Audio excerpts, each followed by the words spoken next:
ভারতের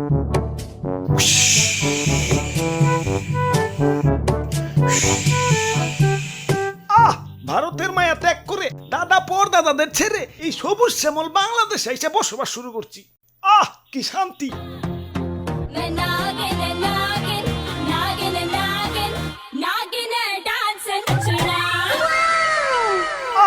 তোমার নাচে সন্তুষ্ট হইয়া তোমারে আমার 101তম বিবি বানাইলাম। যাও বাসর ঘরে অপেক্ষা করো, দুমাইয়া বংশ বিস্তার হবে।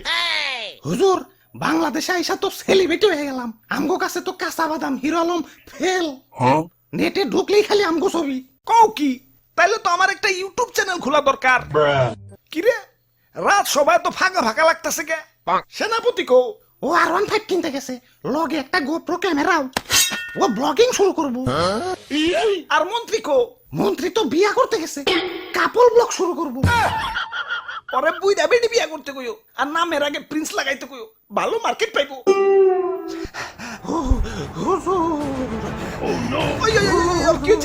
মাথায় পানি ডালো, পানি ডালো। পানি লাগবো না হুজুর, আমার রাসেল ভাই পাওয়ার এক খুব এসে আমার রাসেল বইন পার এক বাড়িতে একে একে আমার রাসেল কাকু পার, মামু পার, জ্যাঠা পার, ফুফু পার, খালু পার, সব আমার চোখের সামনে খুন হয়ে গেল। কোনো মতে জান্ডা নিয়ে পলে আইছি, লেজের মধ্যে এরা বাড়িও খাইছি। দেখেন না লেজটা হুইল্লা গেছে।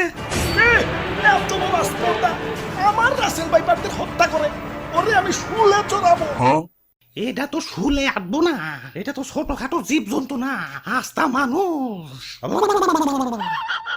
সামান্য মানুষ দিয়ে ভয় পাইলি? ওই যা ওরে কামড় দিয়ে 150 গ্রাম বিষ ডাইলা দিয়ে বাপের জন্মে যাতে সুজা না হারাইতে পারে। ওরা তো একজন না, পুরা বাংলাদেশের মানুষ হেইপা গেছে। আমরা তো মোস্ট ওয়ান্টেড ক্রিমিনাল। গলিতে গলিতে আমাকে পোস্টার লাগানো, ধরতে পারলেই 1.5 লাখ টাকা পুরস্কার। ও কি এতক্ষণ?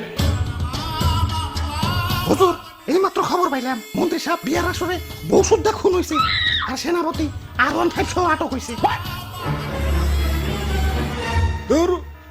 তাও রামগো উপরে তো খেপছে কে? দেশে তো আরো সাপ আছে, অগরতে তো মারে না।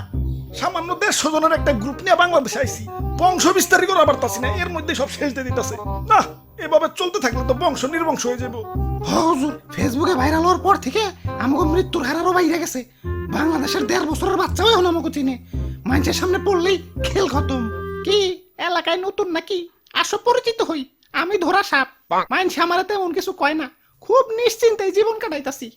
যাই, খিদা লাগছে, একটা ব্যাং ধরি গে। কিরে ও কি কয়ে গেল? হুজুর, ধরা সাপরে কেউ মারতে চায় না, ও বলা প্রাণী তো মাফ করে দেয়।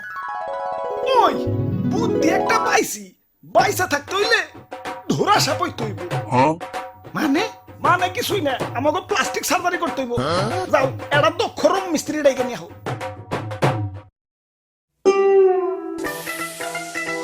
ভাই রে ভাই, R15 এতটিয়া কই পেলেন? এটা কি? পুরস্কার পুরস্কার পুরস্কার, রাসেলস ভাইপার ধরিয়ে দিতে পারলেই 1.5 লক্ষ টাকা পুরস্কার। আপনারা রাসেলস ভাইপার ধরছেন নাকি? এত বড় সাহস আপনার? আব্বে হালায়, বুদ্ধি থাকলে সাহস লাগে না। এই যে দেখো এগুলা কি? জঙ্গলে যাইয়ে এটা ধরা সাপ ধরে লই, রং সং করে রাসেলস ভাইপার বানিয়ে দিই। বাস ডুপ্লিকেট রাসেলস ভাইপার জমা দিয়ে কসকসা পুরস্কার নিয়ে আহি। সিম্পল। বাবা বাবা, সাবাস সাবাস। ভাই ভাই ভাই, আমার একটা আইফোন কিনতে হইব ভাই, চলেন না ভাই আরেকটা ধরা সাপ ধরে নিয়ে আহি। এমন ভাবে রিকোয়েস্ট করতেছো মনে হইতাছে রাসেলস ভাইপার ধরবার কইতাছো। ধরা সাপই তো, লেটস গো।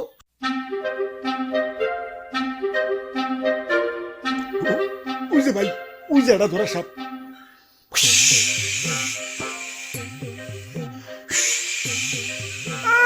সাল নাই কুত্তার বাগানাম হয়েছে ধরা সাপ, আবার ফস ফস করে। চুপ ভাই, কেমন না দিল আমার বাড়িতে ভাই, ছোট ছোট দুটা বাচ্চা ভাই। আরে ধরা সাপের কামড়ে কিছু হয় না। হাসানি? হ হাসা। তাহলে ভাই আপনি একটা কামড় খান। এই যে নাও, খাইলাম। ঠিক আছে ভাই, এবার রং করেন।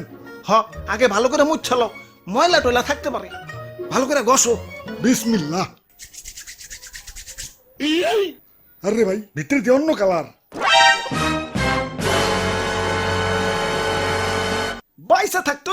আমাকে প্লাস্টিক সার্জারি করতে হইব যাও এটা দক্ষ রং মিস্ত্রি ডেকে নিয়ে হোক ওরে বাপুরে ইয়া সাইড দেখি দি খালি রাসেলস ভাইবা আমি বুইটা মানুষ আর বুইটা মানুষ শিশু সমতুল্য এই শিশু বয়স আমি মরতে চাই না আমারে সাইজা দেও ওই তোমার ভয় নাই শুনছি এই বুড়া বয়স নাকি তুমি ভালো রং তামাশা করতে পারো এখন আমগো একটু রং করে ধুরা সাপ বানিয়ে দাও